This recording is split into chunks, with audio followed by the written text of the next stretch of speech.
je veux que nous puissions recommander ce moment entre les mains de Dieu. Parlons à Dieu. Tu es Dieu, tu es Père pour nous, et dans le nom de Jésus, nous prions afin de te recommander cette édition de Woodstock, cette première édition. Nous voulons te la dédier.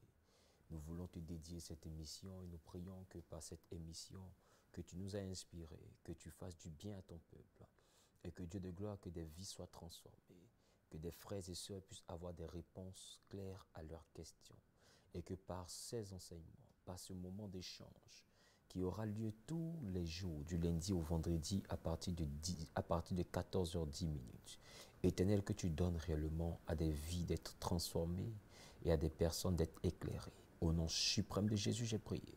Amen. Amen. Amen. Amen.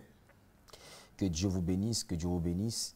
Aujourd'hui, dans cette première édition de Woodstock, qui est le débat de Wilfried Amagu-Zawi, nous allons, par la grâce de Dieu, explorer le thème que voici, la place de la dot dans le mariage chrétien.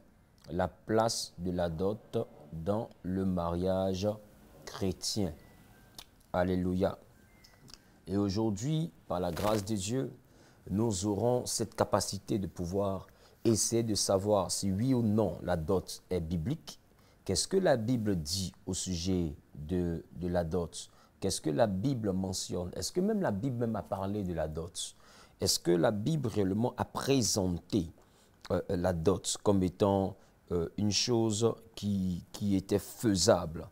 Et nous allons aujourd'hui essayer un tant soit peu de pouvoir comprendre bibliquement si la dot, le principe que nous respectons souvent dans nos us et coutumes, dans nos villages, dans nos différentes familles, avant d'épouser une femme, on paie la dot, les parents fixent la dot, voilà, selon les ethnies, selon le groupe auquel appartient, selon le peuple auquel appartient la femme en question, la dot est prélevée, donc la dot est demandée.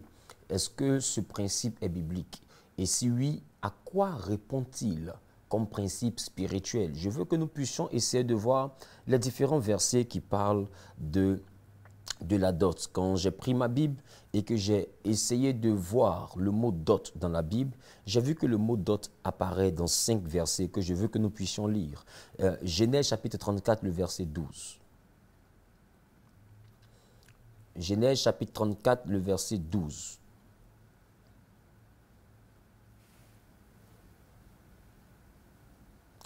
La Bible dit, déjà à partir du verset 11, Sichem dit au père et aux frères de Dina, c'est à Jacob et à ses fils,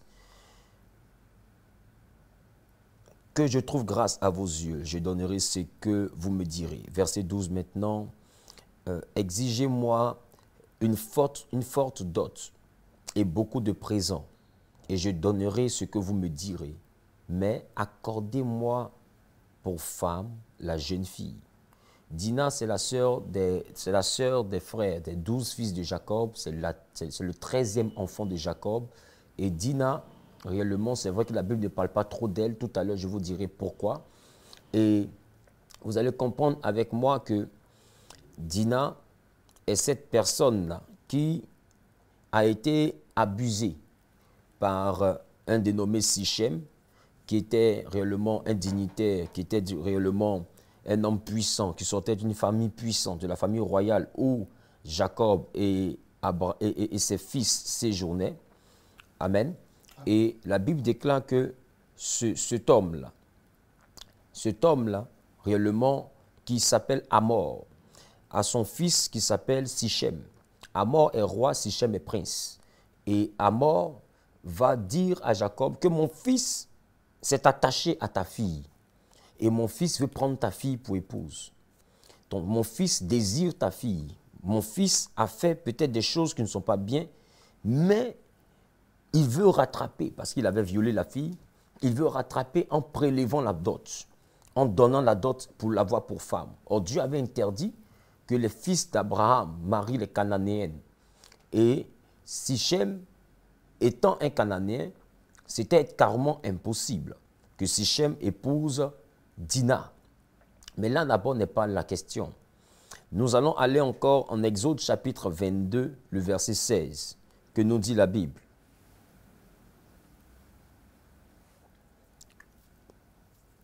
Exode 22, verset 16. Oui. Si un homme séduit une vierge, Si un homme séduit une vierge qui n'est point fiancé, qui n'est pas fiancée et qu'il couche avec elle, et qu'il couche avec la vierge, il paiera sa dot il va payer sa dot et la prendra pour femme. et il va la prendre pour femme. On dit si un homme a séduit une fille qui est vierge, on n'a pas dit une fille qui a perdu sa virginité. On dit si un homme a séduit une fille qui est vierge et qu'il est allé avec cette femme, avec cette vierge-là, et qu'elle a perdu sa virginité dans les bras de cet homme paiera la dot de cette femme et il la prendra pour épouse. Pourquoi? Parce que la dot dans la Bible est le mariage. Ah, c'est pour ceux qui notent. On dit il paiera sa dot et il la prendra pour épouse, pour femme. Elle deviendra sa femme. C'est-à-dire que dans la Bible, payer la dot, c'est marier quelqu'un. Payer la dot, c'est marier quelqu'un. D'accord?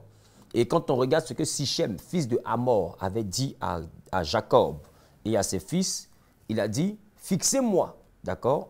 Fixez-moi la dot. Fixez-moi la dot. Dans Genèse 34, 12, il dit, fixez-moi la dot et beaucoup de présents et je donnerai, mais donnez-moi Dina pour femme. Il veut l'avoir pour femme. C'est-à-dire qu'une fois qu'il a payé la dot, elle devient sa femme. Très bien. Troisième verset qui parle de la dot, nous sommes en Exode toujours, chapitre 22, le verset 17. Non, là, on vient de voir que si jamais un homme séduit une vierge et qu'il se retrouve à sortir avec elle, il paiera la dot et il la prendra pour femme. Poursuit. Allons-y en Exode chapitre 22, le verset 17. Si le père refuse de la lui accorder, Oui. il paiera en argent la valeur de la dot des vierges. Voilà. Donc on dit, si le père refuse d'accorder la vierge qu'il a dépucellée en mariage, dans ce cas, il va rembourser, il va payer l'équivalent de la dot en argent. Cela veut dire que spirituellement, il y a une taxe pour quiconque prend la virginité d'une femme sans la marier. Et il y a une malédiction que la famille de cette femme-là peut prononcer contre quiconque a... Aïe, aïe, aïe. La virginité est donc sacrée. On ne prend pas la virginité d'une femme comme ça. Et la Bible dit, celui qui prend cette virginité doit la dot à la famille. Et s'il décide d'épouser la femme et que la famille refuse qu'il soit l'époux, peut-être il ne convient pas à leur choix. Dans ce cas, cet homme-là va devoir carrément faire quoi? Il va devoir prélever l'équivalent de la dot, mais en argent. C'est comme si la dot s'évaluait peut-être à 100 000 ou à 200 000, ou bien à des présents. On va évaluer ces présents-là en argent et puis on lui dira combien payer. Et il va payer. Et puis lui et la famille sont quittes. Aussi longtemps qu'il n'a pas payé, lui et la famille ne sont pas quittes. Ça veut dire qu'on ne prend pas l'enfant d'autrui comme ça pour aller avec elle. On ne prend pas une jeune fille comme ça et puis la dépuceler. Non, la virginité dans la Bible est précieuse. Je ne sais pas si quelqu'un comprend ce que je suis en train de dire. Nous allons prendre encore un autre verset, qui est le 4e verset. 1 Samuel chapitre 18, le verset 24.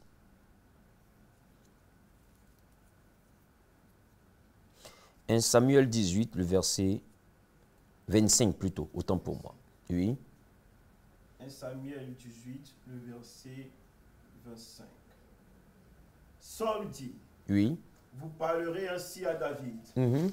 Le roi ne demande point de dot, mais il désire sans plus de Philistins pour être vengé à ses ennemis. On dit, vous parlerez ainsi à David, le roi ne demande pas de dot, mais il désire sans prépuce, c'est-à-dire la peau qu'il y a sur la partie intime d'un homme. Les Philistins n'étaient pas circoncis.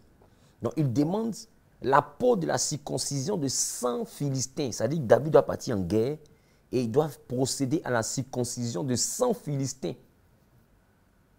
Et Saoul dit, lui ne veut pas de dot. La seule chose que lui veut, c'est ça. Pourquoi?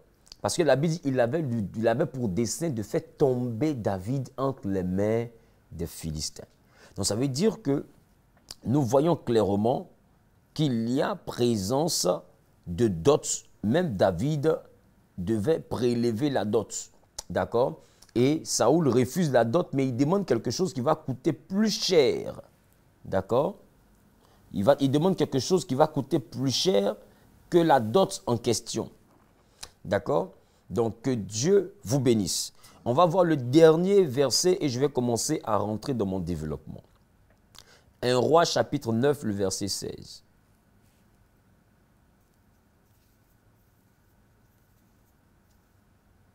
Chapitre 9, verset 16. Pharaon, roi d'Égypte, était venu s'emparer de Gézer, l'avait incendié, oui, et avait tué les Cananéens qui habitaient dans la ville. Oui. Puis il avait donné pour dot à sa fille, femme de Salomon. Femme de Salomon. Il avait donné pour dot à sa fille, femme de Salomon. Et Salomon bâtit Gézer, Beth-Horon, la basse. Donc là encore, on voit que dans la vie de Salomon, dans l'un de ses mariages, principalement avec la fille de Pharaon, roi d'Égypte, Salomon a eu une de ses femmes qui était fille de Pharaon, et il y a eu dot. Donc la dot est donc une pratique que la Bible admet, que la Bible reconnaît. Maintenant, que signifie dot? C'est quoi l'étymologie du mot dot dans la Bible? Ici, nous sommes dans l'Ancien Testament, la Bible étant écrite en 3 langues, c'est-à-dire l'hébreu pour l'Ancien Testament et le grec et l'araméen pour le Nouveau Testament. Nous allons donc chercher à comprendre quelle est la racine hébraïque du mot dot dans l'Ancien Testament. Est-ce que tu peux m'afficher la racine hébraïque, la traduction hébraïque du mot dot, pour que nous puissions savoir clairement ce que représente la dot selon la parole de Dieu. Ici, dot, comme vous pouvez voir, vient d'un hébreu qui parle de mohar. Mohar qui signifie dot, mais qui signifie aussi prix d'achat d'une épouse. Donc, lorsqu'on paye la dot, on paye une femme. On achète une femme. Lorsqu'on paye la dot, c'est l'argent des noces. Les noces, c'est quoi? La nuit de noces, c'est quoi? L'argent du mariage. Mais la nuit de noces, c'est quoi? C'est la nuit où on connaît la femme. Donc, on paye un droit pour connaître la femme. Est-ce que je parle à quelqu'un? On paye un droit pour connaître la femme. Et voilà pourquoi les prostituées demandent un salaire. Pourquoi? Parce que si tu dois la connaître et que tu ne veux pas la marier, tu dois la payer. Parce qu'on paye un droit. Au fait, en réalité, le salaire des prostituées, c'est un peu comme si elles prélevaient le salaire de la noce. Sinon, le salaire des noces. Bon, bref. Est-ce que je parle à quelqu'un? Et c'est comme ça que Judas était parti chez une prostituée.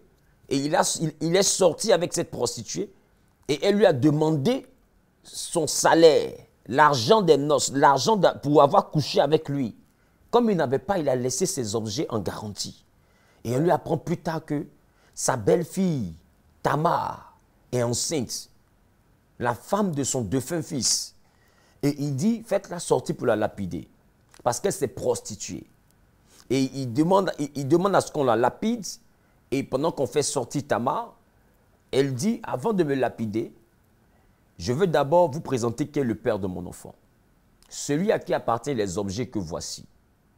Celui qui m'a donné cette garantie, parce qu'il devait venir me payer, il n'avait pas l'argent.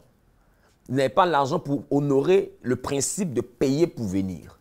Alors, ce qui se passe, c'est que voici l'argent, voici les objets, qu'il reconnaît ces objets. Quand Judas a regardé, il a reconnu ses propres objets, et il a dit, ce n'est pas lui, c'est pas elle, mais c'est lui-même qui s'est rendu coupable d'un péché. Alléluia. Donc, vous allez comprendre avec moi que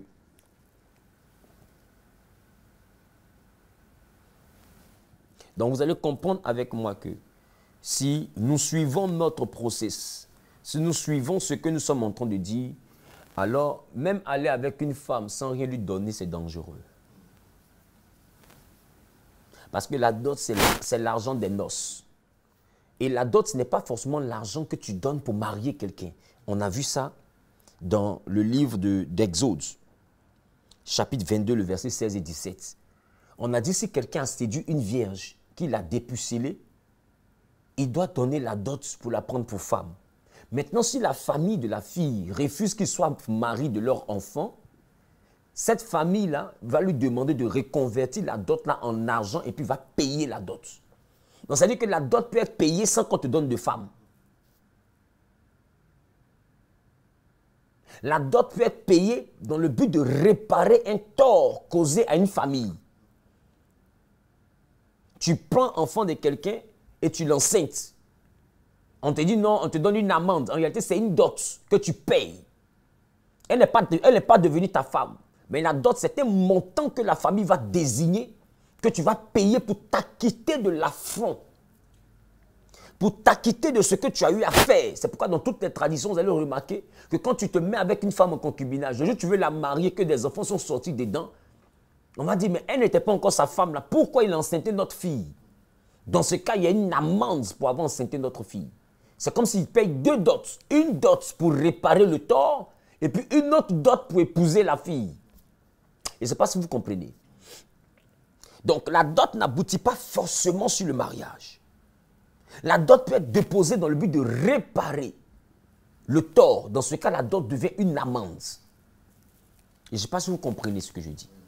Dans ce cas, la dot devient une amende que la famille réclame. Alléluia. Est-ce que je peux poursuivre? Dans ce cas-là, la dot devient quoi? Une amende. Une amende que la famille réclame. Donc, lorsque nous regardons le principe, la dot, c'est donc acheter une épouse, le prix d'achat d'une épouse. La dot, c'est donc l'argent des noces. Et puis la dot, ce sont des cadeaux qu'on fait aux parents dont on épouse la fille. Voilà pourquoi vous remarquez que lorsqu'on arrive pour la dot, il y a ce qu'on a donné pour la dot, ce qu'ils ont demandé pour la dot. Et puis deux fois, on dit, bon, voici un complet d'épargne pour la tante, voici un complet d'épargne pour la maman, voici un complet... On fait plein de cadeaux aux parents de la personne qu'on marie. Ça aussi, c'est le prolongement de la dot. Donc, ça veut dire que ce que nos parents font dans les villages, là, ce n'est pas anti-biblique. C'est même basé sur un principe biblique. Mais quelle est la signification spirituelle de la dot? Quelle est la signification spirituelle de la dot? Écoutez-moi. La dot, selon que nous avons vu, c'est mohar en l'hébreu. C'est qui parle de prix d'achat d'une épouse. C'est comme si tu achètes une épouse. Tu achètes quelqu'un. Mais pourquoi tu fais cet achat? Tu fais cet achat parce qu'il n'est pas bon que l'homme soit seul. Tu fais cet achat pour avoir le droit de t'accoupler. La dot n'est pas donnée parce qu'elle sera ton aide. C'est pourquoi tu peux marier quelqu'un juste pour accoucher aussi. Ça aussi, c'est un modèle. Et pour te dire, avant nos parents, dans la polygamie, ils avaient beaucoup de femmes parce qu'en même temps, avoir des femmes, c'était la main-d'œuvre. Salomon a eu beaucoup de femmes parce que chaque mariage était une alliance avec un peuple pour ne pas que ce peuple-là lui fasse la guerre. Donc les dots étaient de fois stratégiques. Les mariages étaient stratégiques aussi dans la Bible. Et dans nos cultures, nos parents ont marié beaucoup de femmes parce que avec les travaux champêtres et les tâches domestiques, il fallait avoir de la main-d'œuvre. Donc une seule femme ne pouvant pas le faire, des fois ils allaient jusqu'à 2, 3, 4 femmes. Et quand vous remarquez qu'ils allaient dans les champs, c'est les femmes qui travaillent. C'est les femmes qui chargent. C'est les femmes qui récoltent. C'est les femmes même qui transportent. C'est les femmes qui cuisinent. C'est les femmes qui font tout. Donc, acheter une femme, acheter une épouse, c'était acheter la main-d'œuvre. Donc, quand une épouse était paresseuse, elle n'était pas une bonne épouse. Une épouse qui dormait, elle ne méritait pas qu'on la dote. Une paresseuse qui ne sait pas préparer, qui ne sait pas travailler, qui ne sait pas gérer une maison, elle n'est pas dotable. Mettez ça en commentaire. Bibliquement, une paresseuse n'est pas dotable. Voilà pourquoi la Bible parle de la femme vertueuse, la femme qu'on dote, la femme qu'on marie. La Bible dit, elle se lève avant le lever du jour, elle donne des instructions à sa maison. La Bible dit, elle pense à un champ et elle acquiert. La Bible dit, voilà, c'est-à-dire qu'elle est courageuse, elle sait gérer la maison, elle sait gérer la vie de son homme. Mais la Bible dit, la femme sage sait bâtir la maison, mais la femme insensée, c'est elle-même qui renverse la maison. Pourquoi? Parce que la maison reposait sur la femme. Donc, quand un homme va prendre une femme, il va prendre quelqu'un qui est valable. Il va prendre quelqu'un qui peut l'aider. Il va prendre quelqu'un qui n'a pas une charge. Il va prendre une décharge. Donc, pour doter quelqu'un, il faut regarder cet achat-là. En quoi? Parce que quand je vais acheter un portable, parce que c'est ça la dot, ce n'est pas moi qui ai dit, c'est affiché. Prix d'achat d'une épouse, c'est qu'il y a le montant. Il y a le montant.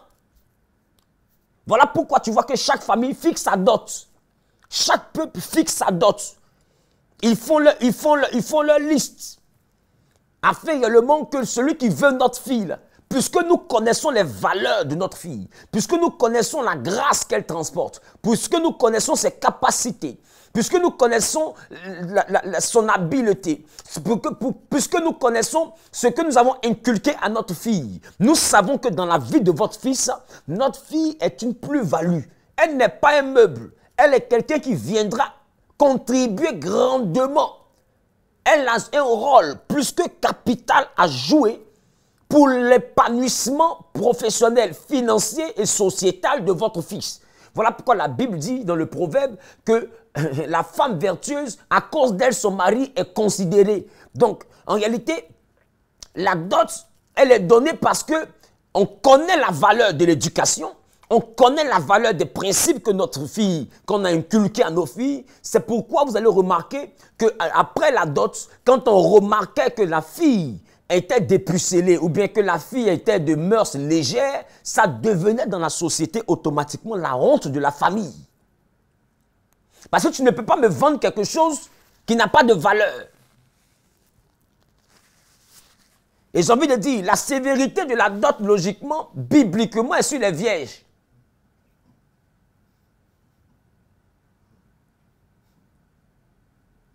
J'ai envie de vous choquer. Quand la Bible parle de prostituées, la Bible parle de femmes dépucellées. Parce qu'une fois que la bouteille est ouverte, on ne sait plus combien de personnes ont bu.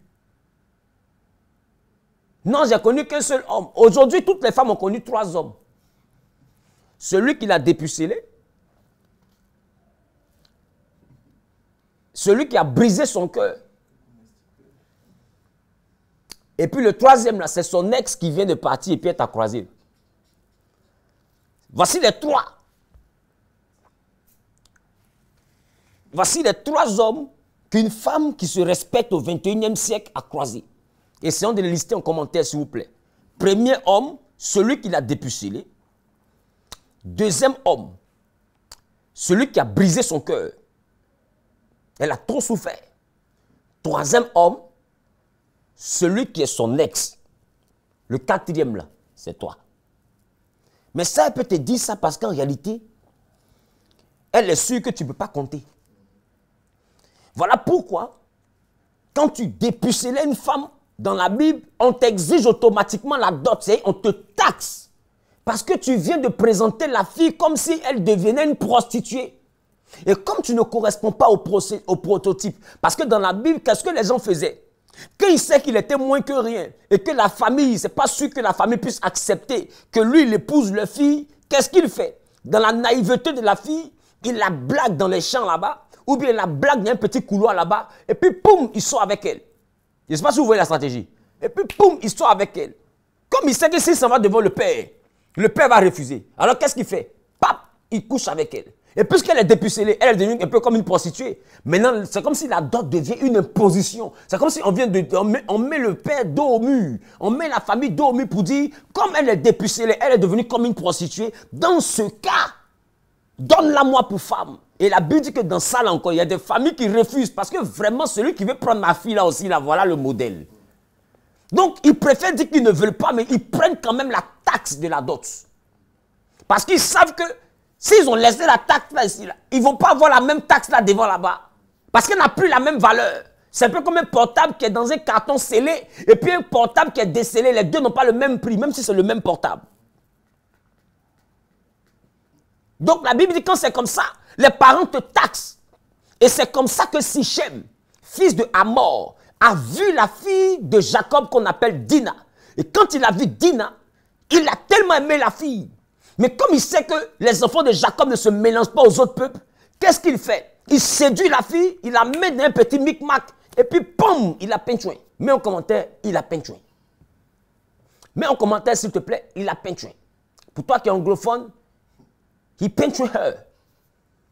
Voilà. Donc, il a mis la petite dans un système, et puis, boum, il a peintué. Il finit de la peintuer. Alors, il met maintenant Jacob et puis les frères de Jacob devant le fait accompli.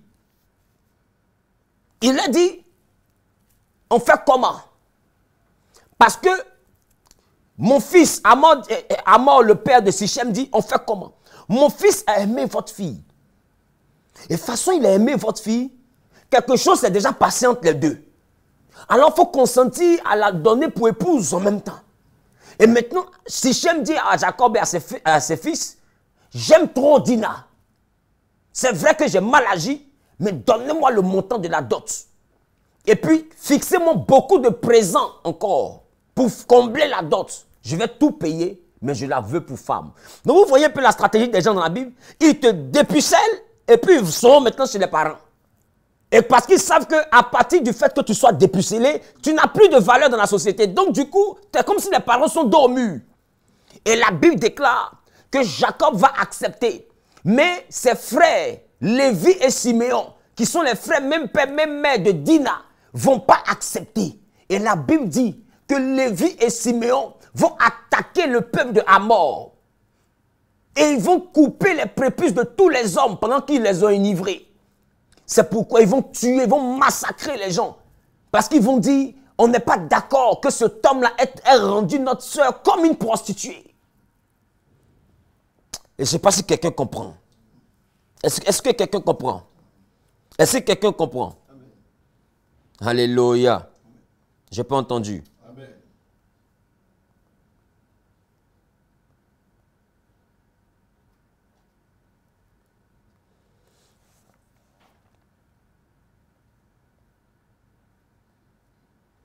J'aime la parole de Dieu.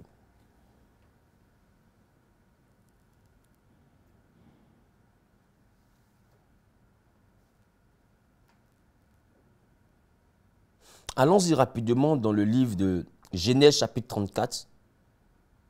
Lisons le verset 4. Genèse 34, verset 4. Et Sichem dit à Hamor, son père, donne-moi cette jeune fille pour femme. Jacob apprit qu'il avait déshonoré Dina, sa fille. Et comme ses fils étaient au champ avec son troupeau, Jacob garda le silence jusqu'à leur retour. Hamor, père de Sichem, se rendit auprès de Jacob pour lui parler. Et les fils de Jacob revenaient des champs lorsqu'ils apprirent la chose. Ces hommes furent irrités. Vous comprenez? La Bible dit, il a fini de peinturer la petite. Maintenant, Hamor s'en va, le père, ils seront parlé maintenant de père à père. On fait comment? Mon fils a couché avec ta fille, il a déviergé ta fille, il a dépucellé ta fille. On fait comment? Et quand il présente la situation, Jacob est tellement dépassé parce qu'on a déshonoré. Donc vous voyez, c'est-à-dire que l'honneur a quitté Dina. Donc une femme qui est dépucellée n'est pas une femme honorable. Et vous allez voir tout à l'heure ce que la Bible va dire. Et Jacob dit, comme ses fils sont au champ, ils vont venir et puis ils vont parler ça tranquillement. Maintenant le verset 31 nous dit quoi? Verset 31. Il répondit, traitera-t-on notre sœur comme une prostituée? Il dit, est-ce qu'on va accepter qu'on traite notre sœur comme une prostituée? Vous voyez? Parce que dans la mentalité biblique, aujourd'hui quand on parle de prostituée, selon la Bible, d'autres voient arabe ou une femme qui se commercialise. Non. Prostituée dans la Bible, c'est aussi la femme dépucellée sans mariage. C'est pourquoi ils se sont irrités pour dire ils ne peuvent pas accepter que cet homme-là introduise leur soeur dans le lot des prostituées. Parce que pour eux, il faut garder la valeur. C'est pourquoi, peu importe la perversité qui était à Sodome et Gomorrhe, l'autre s'est arrangé pour que ses filles soient vierges. Parce que le fait d'être dépucellé signifie que tu revêts un statut déshonorable. Parce qu'on ne maîtrise plus le nombre d'hommes qui t'auraient connu. Donc personne ne va venir te donner une dot comme quand tu étais vierge.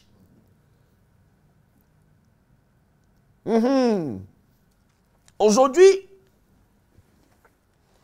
on assiste aux dots de 2e mai, 3e mai, 4e mai, des fois 20e mai, 100e mai. Et puis les parents même, c'est-à-dire ils fixent la dot là, mais on dirait qu'elle vient de venir au monde. Dot, mais on te demande, des fois ça dépasse immeuble. Or, ce qui se passe là, c'est particulier. Maintenant, est-ce que vous savez que la femme qui se marie,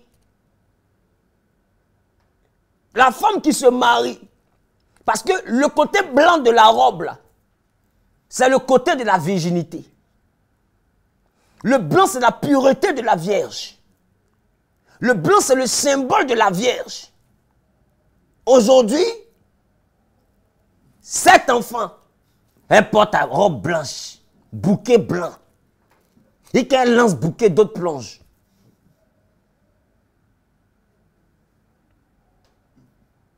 Bref. Donc, bibliquement parlant, le contexte est différent de ce que nous voyons aujourd'hui. La dot, c'est donc une femme qui est achetée. Maintenant, ma question. Quand tu achètes quelque chose, le prix est fixé en fonction de quoi? En fonction de la valeur, d'accord? Mais la valeur est évaluée par rapport à quoi? Par rapport à la qualité, par rapport à la plus-value, par rapport à ce que ça peut t'apporter, par rapport à ce que ça peut envoyer dans ta vie. C'est par rapport à ça que la valeur est estimée. Donc vous comprendrez par là que la dot n'est pas fixe. La dot est mobile. Je ne sais pas si quelqu'un comprend. La dot est mobile. Et la famille fixe la dot en fonction de qui ils connaissent comme étant leur fille. Donc quand tu vois en réalité que c'est une fille de quand il n'y a plus d'espoir. Des fois même, le papa, il y a des gens qui partaient se marier et puis le papa a dit, donne ce que tu peux. C'est-à-dire que, en fait, elle est dans le Seigneur, fais-moi voir ta gloire. C'est-à-dire que le papa te rêve et puis te dit, donne ce que tu peux. Ce que tu as, il faut donner. C'est-à-dire que c'est comme si lui-même, il veut soulever la fille là, pour la mettre au dos de quelqu'un et puis il n'a qu'à quitter devant lui. Mais là, il y en a un autre là. Quand il regarde son enfant et qu'il évalue la qualité de l'éducation, l'investissement qu'il a mis en elle, qu'il regarde le potentiel de son enfant, il peut évaluer la dot à un montant qui peut te donner le vertige. Cependant, comme au marché, et qu'on peut donner le premier prix de ce portable, et que ça peut être négocié, la dot aussi se négocie, parce que c'est un achat. Voilà pourquoi vous avez remarqué que dans la dot, ce que les parents demandent, ce n'est pas toujours ce qu'on leur donne. Il faut avoir aussi un autre parent, dans ton lot là, de parents, il faut avoir des personnes qui savent négocier. Et ça se négocie. Tu vois comme si on discute le prix. Non, essayez de voir. Ça, là, vraiment, toucher un peu. Ça, essaie de faire ceci. Ça, essaie de faire cela. Écoute-moi, ce n'est pas parce que tu as l'argent que tu t'assois au marché puis tu discutes rien. Donc, la dot se négocie. La dot, parce que c'est un achat. C'est un achat. Donc, quand quelqu'un vient te doter, là, il t'a acheté, il faut être utile dans sa vie. On n'achète pas problème. On n'achète pas Cobra. On achète une solution. Si j'achetais un portable sophistiqué, c'est parce que j'aspire à utiliser le potentiel de ce téléphone. Donc quand on me donne le prix, quand je regarde ce que ça peut faire pour moi, je me dis que ça en vaut le coup. Donc la dot est fixée en fonction de ce que tu peux apporter dans la vie de quelqu'un. Donc ne marie pas quelqu'un parce que la personne est un long nez. La dot c'est un achat mon frère. Donc il faut te demander, c'est que m'est dotée là, est-ce qu'elle devient une charge ou bien c'est une décharge? Il faut te demander cet achat-là. Parce qu'il y a quelque chose qui peut être une richesse physique, il y a quelque chose qui peut être un épanouissement sentimental, émotionnel. C'est-à-dire que quand tu la vois même là, tes problèmes finissent. Un peu comme Jacob et puis Rachel. La Bible dit que Léa avait les yeux délicats. C'est-à-dire que quand elle regarde à gauche, ses yeux sont tournés vers la droite. Parce qu'elle a un regard divergent. Elle a un regard parallèle. Elle a un regard équilatéral. Elle a un regard disproportionnel. Elle a un regard perdant. C'est-à-dire qu'elle peut te regarder, mais tu penses qu'elle regarde le voisin. C'est-à-dire qu'en fait, Léa louche. Elle louche. Quand on dit en Côte d'Ivoire, elle louche. C'est-à-dire que, tu vois, elle a un regard apostrophe. Et elle regarde, un peu comme un professeur qu'on avait, il s'assoit devant la classe, il louche, il est assis devant la classe et puis il regarde tout le monde comme ça. Tu ne sais pas où il regarde, le monsieur est comme un sorcier. Ses yeux tournent comme ça. C'est que quand toi tu le regardes, même tu as le vertige. Dans ses yeux, même tu as le vertige, toi-même tu es tombé. Et Léa avait des yeux délicats. Mais la Bible dit que Rachel, elle était belle de taille et de visage. C'est que quand Jacob regarde Rachel, on dirait quelqu'un qu'on a pris son temps pour la faire. C'est que Rachel elle-même, quand elle passe, même Jacob, il est rassasié. Quand elle passe seulement, Jacob lui-même, il commence à louer Dieu. Pour ne rien que Jacob fait culte de dimanche, on est mercredi. C'est Rachel qui fait ça. Rachel, elle est jolie, on dirait une attaque. Elle est belle, on dirait sort. Elle n'a rien de bon à apporter à Jacob. La preuve, plus tard, elle est stérile. Elle n'a même enfant, elle ne peut pas faire. Mais quand Jacob la voit, c'est-à-dire que, écoute ma soeur, tu peux ne pas travailler, ne pas avoir beaucoup d'argent. Tu peux ne pas avoir même la fécondité. Mais il faut envoyer ton mari à ne pas regretter d'avoir choisi. Quand il te voit, son cœur doit faire nouin. Parce que tu corresponds à la personne. Tu as le tempérament qui va avec. Tu as le sourire qui va avec. Tu as la douceur qui va avec. Écoute-moi, même quand il dépense sur toi, il n'aura pas mal. Parce que tu ne lui apportes rien financièrement, mais émotionnellement, tu le stabilises. Émotionnellement, tu le stabilises. Quand il te voit, il oublie ses problèmes. On a dit à Jacob, la dot de cette femme-là, c'est 7 ans de travail. Il dit, c'est rien, c'est comme 2 jours. Jacob travaille pendant 7 ans. Je l'imagine la 2e année. Il est fatigué, mais quand quand Rachel soulève le canari, quand ça baisse comme ça, il dit, allons-y. Oh, le cœur, on y va. Il recommence à travailler encore. Parce que ça baisse là, il dit la vision que Jacob a eue. Il dit, ouais. Pour cette femme-là, j'ai pu aller enlever dents de lion vivant. Dents de lion vivant, je vais enlever sa dent pour venir donner à son papa. C'est comme rien. Parce qu'elle en vaut la peine. Tu sais, des fois, il y a un homme, il est toi là. Tu penses que le mariage est dur. En fait, c'est parce qu'il te regarde là. Tu n'en vaux pas la peine. Il parle 1, tu parles 1000. Il n'a même pas encore dit le. Toi, tu as déjà dit la, les, li. Il ou elle. Tu es déjà arrivé dans, je ne sais pas, je mange, c'est dans il ou elle mange. Qu'est-ce qu'il y a? Qu'est-ce qu'il y a? Il sait que lui là, il sait que c'est là, il n'est pas encore marié, il a sa bouche. Mais si tu as marié une femme comme ça, mais tu es mort, et puis tu vas partir tomber chez des parents, qui vont te dire non, c'est là, pour la marier, notre fille, elle a trop de valeur. Il faut des têtes de dragon. Par rapport à quoi? Il y a des têtes de dragon pour payer dragon.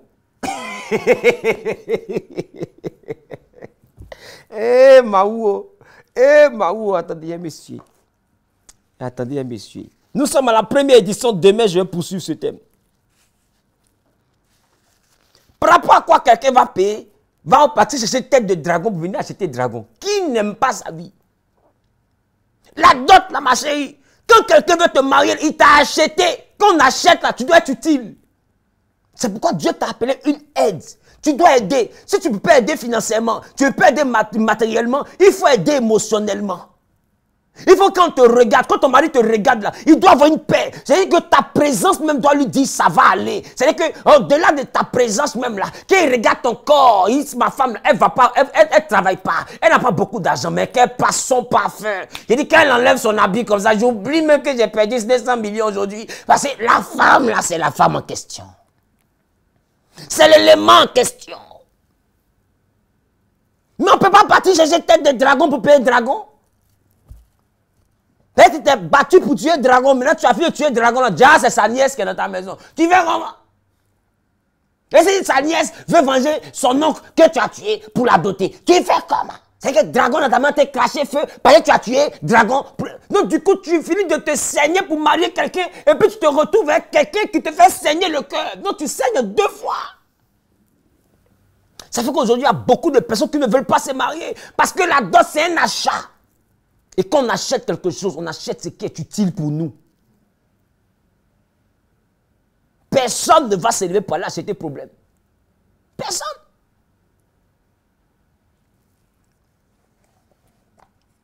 Est-ce que je parle à quelqu'un? Donne-moi un amen bien. Donne-moi un amen bien. Amen.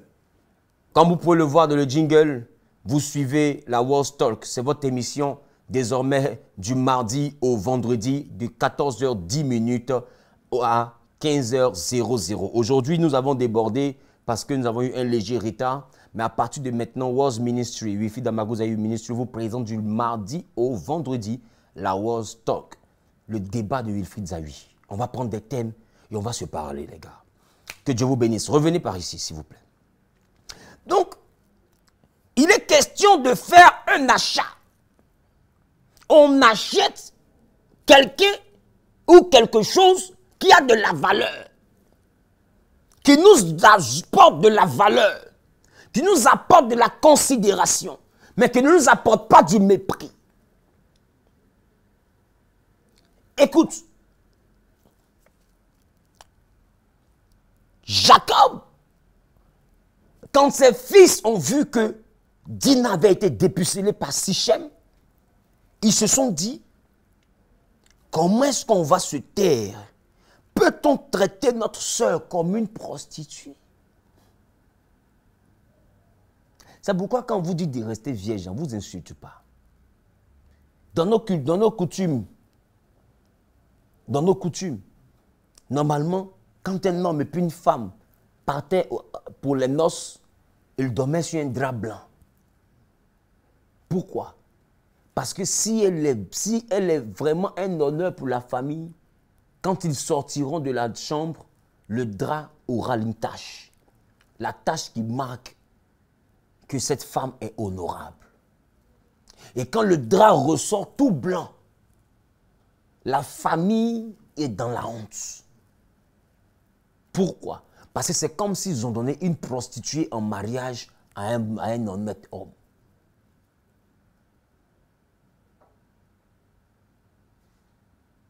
C'est pourquoi vous remarquez qu'ici, la dot est un principe qui est sévère pour les vierges. Que celui qui a les oreilles entende.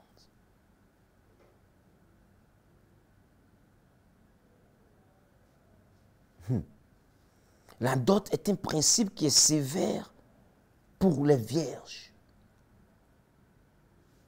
On dit, s'il prend la virginité d'une fille, il prélèvera la dot. Celui qui t'a dépucelé, là, il te doit une dot. Des fois même, tu ne sais même pas c'est qui, tu as oublié.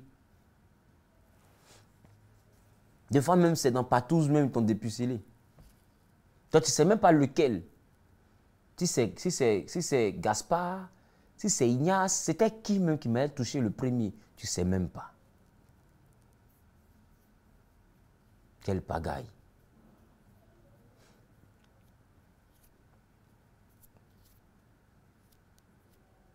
Des fois, tu as tellement été avec des amis impudiques qui t'ont tellement vanté les mérites de la sexualité, les atouts de la sexualité, qui se masturbent et tout. Et toi-même, tu t'es touché jusqu'à... Tu as perdu ta virginité à tes propres doigts. Donc, tes doigts doivent payer ta dot.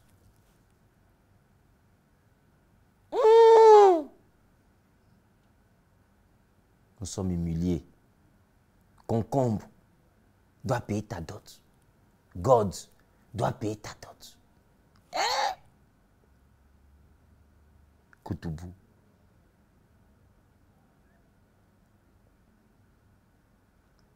Laissez-moi parler, ça me fait mal. Est-ce que je parle à quelqu'un? Donc, la place de la dot dans le mariage chrétien. Vous devez retenir pour cette première édition, avant que nous poursuivions demain, que la dot est biblique. Et la dot est un achat. La dot est un achat. Mais la dot a beaucoup plus de signification. C'est une signification purement spirituelle ou purement mystique. Parce que de la dot peut sortir le célibat, non, la stérilité. De la dot peut sortir la maladie. De la dot peut sortir la pauvreté. De la dot peut sortir la misère. De la dot peut sortir la mort prématurée. De la dot peut sortir des malédictions. Et demain, je vais entamer le volet spirituel ou le volet mystique, spirituel en parlant à des chrétiens, ou le volet mystique en parlant aux païens. Parce que je ne suis pas pasteur des chrétiens, je suis pasteur de Jésus et je parle au monde. Et le monde est fait de chrétiens et il y a des païens qui sont sur la terre. Donc, moi, je ne suis pas suivi que par des chrétiens évangéliques ou catholiques, non. Je suis suivi aussi par des musulmans, je suis suivi par des bouddhistes et je suis suivi par tout le monde. Moi, mon ministère n'exclut personne. Moi, je prêche la parole de Dieu et Dieu est universel. Dieu n'est pas religieux. Donc, demain, nous allons traiter sur le volet spirituel ou le volet mystique de la dot. 14h10, tu ne dois pas rater ce rendez-vous. Parce que ce qui sera dit demain va te faire comprendre pourquoi après la dot, tu as perdu ton travail. Pourquoi après le mariage, tu es devenu bizarre. Tu vas comprendre demain pourquoi après le mariage, elle ne tombe plus enceinte, même retard n'a pas. Ou bien toutes les grossesses tombent. Ou bien les difficultés ont commencé à rentrer dans votre vie. Tu vas comprendre d'où vient la maladie que tu as depuis que tu t'es marié. Tu vas comprendre d'où viennent les problèmes. Parce que prends le temps, remarque, il y a des fois tu sors, avant ton mariage, ta vie va, mais après ton mariage, tout s'écroule. Pourquoi? La plus grande malédiction qu'on peut prendre dans le mariage ne se prend pas à la mairie, mais ça se contracte dans la dot.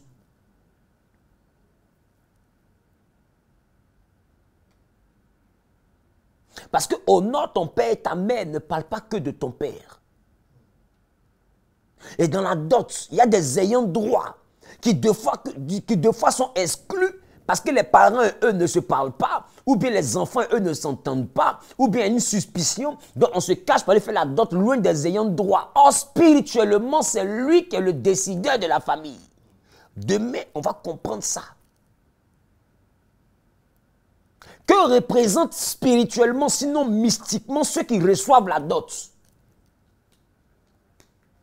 Et quel est leur rôle spirituellement dans le foyer? Qu'est-ce qu'ils peuvent décréter sur ce foyer ou qu'est-ce qu'ils peuvent annuler dans ce foyer?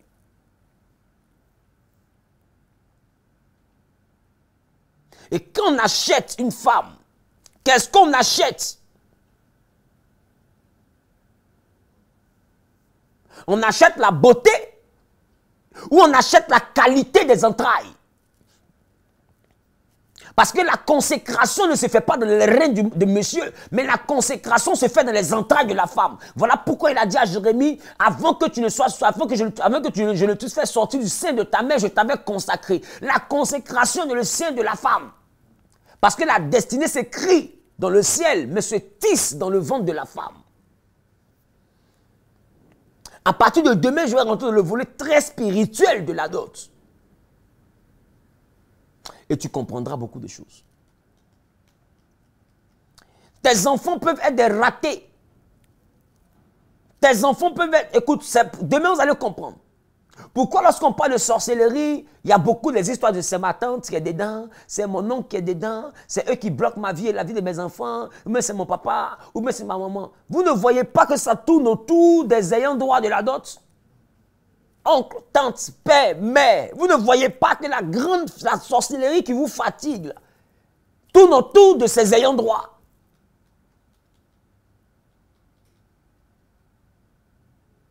Parce qu'un enfant qui est né sans que la dot ne soit payée est un enfant qui est déjà vendu à la sorcellerie parce que le droit qui purifie son âme, le droit qui lui donne la capacité légale d'exister n'est pas payé.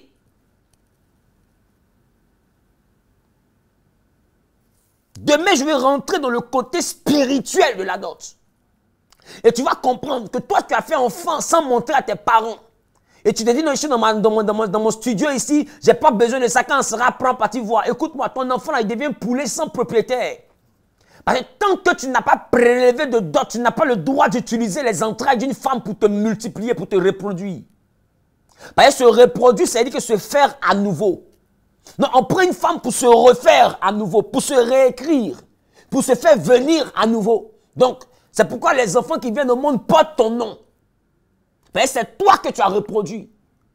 Et tu dois payer un droit à la famille pour t'être reproduit. Ce droit-là, légalement, c'est la dot. Et quand tu ne prélèves pas la dot que tu enseignes quelqu'un, il y a des amendes spirituelles que tu dois payer. Sinon, l'enfant même sera un enfant de... Au fait, la vie de l'enfant même sera le prix. Le prix à payer, ça sera l'enfant. Je ne sais pas si je parle à quelqu'un. Demain, 14h10, informez vos amis et collègues. Vous êtes au travail, connectez-vous, mettez le direct dans le travail, dans le bureau. Vous êtes à la maison, faites pareil. Dans ton véhicule, mets le direct. Et puis conduis en écoutant. Ce sera la Woodstock et ça sera demain. Que Dieu te bénisse. Je rappelle que le 18 et le 19, je suis du côté de Lomé au Togo. Et à la salle Fazao, c'est totalement gratuit.